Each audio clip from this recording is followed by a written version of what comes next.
అందరికీ నమస్కారం. ఇంతవరకు సుబ్రహ్మణ్య చరిత్రను, ఆయన క్షేత్రాలను గురించి తెలుసుకున్నాం. ఇప్పుడు సుబ్రహ్మణ్య భక్తులను గురించి తెలుసుకుందాం. కృతయుగం నుంచి కలియుగం వరకు కుమారస్వామిని లక్షల మంది భక్తులు ఉపాసించి ఆయన అనుగ్రహాన్ని పొందారు. అలా కుమారస్వామి అనుగ్రహాన్ని పొందిన వారిలో అగస్త్య మహర్షి చాలా ముఖ్యుడు. అగస్త్యుడికి కుమారస్వామికి గల సంబంధం మనకు ఇదివరకే చరిత్రలో కనిపించింది. ఉత్తర దేశాన్ని వదిలి వచ్చిన అగస్త్యుడు దక్షిణ దేశంలో శైవ వైష్ణవ భేదాన్ని చూసి ఆ భేదాన్ని పోగొట్టాలనే దృష్టితో శివకేశవులకు ఇద్దరికూ ప్రియుడైన కుమారస్వామిని గురించి ఎక్కువగా ప్రచారం చేసి కౌమార మార్గానికి ఒక కొత్త వెలుగునిచ్చాడు. దక్షిణ భారతంలో కౌమారాన్ని ప్రచారం చేస్తూ లెక్కలేనన్ని విష్ణు ఆలయాలను, శివ మందిరాలను, సుబ్రహ్మణ్య క్షేత్రాలను స్థాపన చేశాడు. అగస్త్య మహర్షి స్కందోపనిషత్తులోని సారాన్ని సంపూర్ణంగా తెలిసినవారవటం వల్ల ఆ ఉపనిషత్తులో కనిపించే శివాయ విష్ణు రూపాయ శివరూపాయ విష్ణవే శివస్య హృదయం విష్ణు విష్ణోశ్చ హృదయం శివ అనే తత్వాన్ని ప్రచారం చేస్తూ కుమారస్వామిని అర్చిస్తే శివకేశవులను అర్చించినట్లేనని ప్రచారమంతటా చాటి చెప్పారు. అలా అగస్త్య మహర్షి కుమారతత్వాన్ని లోకాలకు తెలిపి సాక్షాత్తు కుమారస్వామి యొక్క ఆలింగనానికి పాత్రులయ్యి ఆయన నుండి తమిళ భాషను అధ్యయనం చేసి ఆయన అనుగ్రహానికి పాత్రులై మనందరికీ పూజ్యులయ్యారు. కొందరు భక్తులు కుమారస్వామి సన్యాసం తీసుకున్నాడని, కొందరు ఆయనను నిత్య బ్రహ్మచారి అని, కొందరు వల్లి దేవసేన సమేతుడని వారి వారి భక్తికి అనుగుణంగా స్వామిని కీర్తిస్తారు. నిజానికి శివతేజస్సు నుండి పుట్టిన ఆ స్వామి వర్ణాశ్రమాలకు అతీతుడు, వర్ణాశ్రమ వ్యవస్థను ఏర్పాటు చేసిన మహాత్ముడు. ఈ పై విషయాలు స్పష్టమవ్వాలంటే మనం వామదేవ మహర్షి చరిత్రను చూడాలి. పూర్వం రథంతర కల్పంలో వామదేవ మహర్షి తల్లి గర్భంలో ఉండగానే శివజ్ఞానాన్ని పొంది శ్రేష్ఠుడైన గురువు అని కీర్తిని పొందాడు. ఆయనకు సమస్త వేదాలు, సమస్త శాస్త్రాలు, అన్ని పురాణాలు నాలుక మీదే ఉండేవి.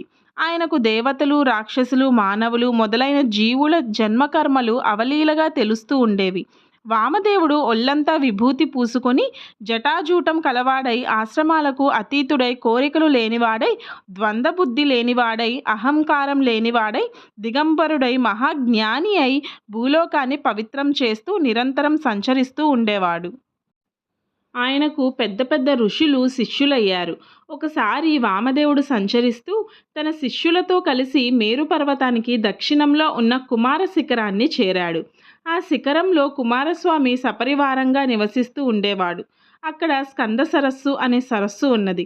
వామదేవుడు శిష్యులతో కలిసి ఆ సరస్సులో స్నానం చేసి కుమారస్వామిని దర్శించి ఆయన మనోహర రూపానికి ముగ్ధుడయ్యి ఇలా స్తోత్రం చేశాడు.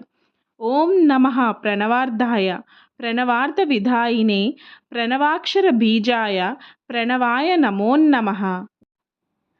శివకుమారుడు మన్మధుడికే మన్మధుడు, శక్తిపుత్రుడు, శక్తిని చేతిలో కలవాడు అయిన కుమారస్వామిని ఆశ్రయిస్తున్నాను. అగ్ని చేత ధరింపబడినవాడు, అగ్నితో నమస్కరింపబడినవాడు, గంగాపుత్రుడు, కొలవటానికి వీలు లేనివాడు, పుట్టుక లేనివాడు అయిన కుమారస్వామిని ఆశ్రయిస్తున్నాను. కుండలిని శక్తిని ప్రచోదన చేసేవాడు, అగస్త్యుడి చేత ఆశ్రయింపబడినవాడు, అజాండ పిండాలకు నాయకుడు, సచ్చిదానందుడైన కుమారస్వామిని ఆశ్రయిస్తున్నాను అని స్తోత్రం చేసి 3 ప్రదక్షిణలు చేసి సాష్టాంగ నమస్కారం చేశాడు.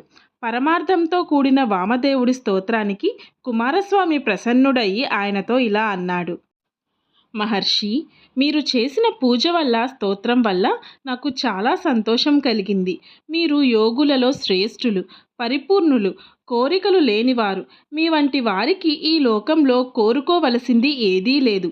అయినా మీ వంటి సాధువులు ధర్మాన్ని రక్షించి ప్రజలను అనుగ్రహించాలనే కోరికతో భూమండలంలో సంచరిస్తూ ఉంటారు. అటువంటి మీకు నేనేమి ఇచ్చేది? నా నుండి ఏదన్నా వినాలని ఉంటే చెప్పండి. లోకాలను అనుగ్రహించటానికై నేను దాన్ని బోధిస్తాను. స్కందుడి మాటలు విని వామదేవ మహర్షి వినయంతో ఇలా అన్నాడు. స్వామి, నువ్వు గొప్పవారికి అల్పులకు కూడా ఐశ్వర్యాన్ని ఇచ్చే పరమేశ్వరుడవు. స్వర్గాది లోకాలనే కాక మోక్షాన్ని కూడా ఇస్తావు. నీకు అంతా తెలుసు. సామాన్య జీవులమైన మేము నీ ముందు పలకలేం. కానీ ఇప్పుడు మాట్లాడగలుగుతున్నాము అంటే అది నీ అనుగ్రహమే. స్వామి, నేను నీ నుండి రవ్వంతైన జ్ఞానాన్ని పొందితే కృతార్థుడిని అవుతాను అనే ప్రేరణతో నిన్ను అడుగుతున్నాను. హద్దు మీరినట్లయితే క్షమించు. సాక్షాత్తు పరమేశ్వరుని బోధించే ఓంకారం చాలా గొప్పది. జీవుల సంసార బంధాన్ని తొలగించే పరమాత్మ ఓంకారంతో తెలియబడుతున్నాడు. ప్రణవంతో ఆయనను పిలిచి కోరితే క్షణంలో ఆయన జీవులకు ముక్తినిస్తాడు. కనుక ఓంకారం పరబ్రహ్మవాచకం అనే మాట యుక్తియుక్తంగా ఉంది. చరాచర సృష్టి ఓంకార వాచ్యమైన పరబ్రహ్మమే అని సనాతనమైన వేదం చెబుతుంది. స్వామి, దేవతలకు యతులకు ప్రభుడువైన నీకు నమస్కారం. ఈ జగత్తులో పరమాత్మ కంటే భిన్నమైనది ఏదీ లేదు. ఆ పరమాత్మే అన్ని రూపాలను ధరించి ఉన్నాడు. ఇందులో సందేహం లేదు. కానీ నేను ప్రణవార్థాన్ని సమష్టి రూపంగాను అంటే బ్రహ్మరూపంగాను, వ్యష్టి రూపంగాను అంటే జీవాత్మ రూపంగాను విన్నాను. కానీ నాకు నీ వంటి గురువు ఇంతవరకు దొరకలేదు. కనుక నాపై దయతో పరబ్రహ్మతత్వాన్ని ప్రణవార్థాన్ని వివరించగలవు అని ప్రార్థించాడు. వామదేవుడి ప్రార్థన విని సుబ్రహ్మణ్యుడు మనసులోనే శివపాదాలను స్మరించి వేదాలలో రహస్యంగా ఉన్న మోక్షహేతువైన తత్వాన్ని వామదేవ మహర్షికి ఉపదేశించాడు. ఓ మహాత్మా, నీకు తెలియంది లేదు. అయినా లోకాలను అనుగ్రహించటానికై చెబుతాను విను. పరమాత్మ యొక్క అతి విచిత్రమైన మాయ వల్ల ఈ లోకంలో జీవులందరూ అనేక శాస్త్రాలను అధ్యయనం చేసి కూడా మోహితులై మోసగింపబడుతున్నారు. ఓంకార వాచ్యుడైన పరమాత్మను మాత్రం తెలుసుకోలేకపోతున్నారు. ఆయనను శృతి, స్మృతి, పురాణ ఆగమాలు కీర్తిస్తున్నాయి. అయినా మాటలు ఆయన గురించి చెప్పటానికి సరిపోవు. మనస్సు కూడా ఆయనను చేరలేదు.